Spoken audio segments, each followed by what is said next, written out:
తిరుమల లడ్డూ వివాదం చెలరేగిన దగ్గర నుంచి రాష్ట్ర వ్యాప్తంగా జరుగుతున్నటువంటి పరిణామాలు చూస్తూనే ఉన్నాము. ఈ నేపథ్యంలోనే వైఎస్ఆర్ కాంగ్రెస్ పార్టీ అధినేత మాజీ ముఖ్యమంత్రి జగన్మోహన్ రెడ్డి ఈ నెల 28వ తేదీన చంద్రబాబు చేసినటువంటి అబద్ధపు ఆరోపణలు, చేసినటువంటి అపచారానికి గాను రాష్ట్ర వ్యాప్తంగా ఉన్నటువంటి దేవాలయాలలో ప్రాయశ్చిత్తం కోసం పూజలు చేయాలని చెప్పి ఆయన పిలుపునిచ్చిన విషయం తెలిసిందే. ఈ నేపథ్యంలోనే జగన్మోహన్ రెడ్డి కూడా తిరుమల స్వామివారి దర్శనానికి వస్తున్నట్లుగా ప్రకటించడం జరిగింది.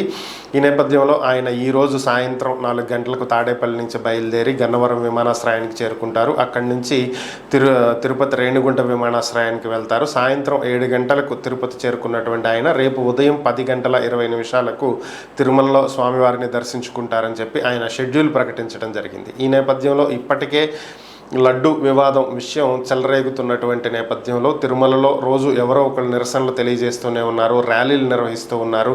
నిన్న అయితే Jagan go back, Jagan Christian go back అంటూ కొంతమంది స్వామీజీలు అలిపిరి వద్ద ప్లకార్డులు పట్టుకుని నిరసన తెలియజేసినటువంటి పరిస్థితి. ఇలాంటి నేపథ్యంలోనే పోలీసులు అక్టోబర్ 24 వరకు సెక్షన్ 30ని అమలు చేస్తున్నట్లుగా ప్రకటించడం జరిగింది.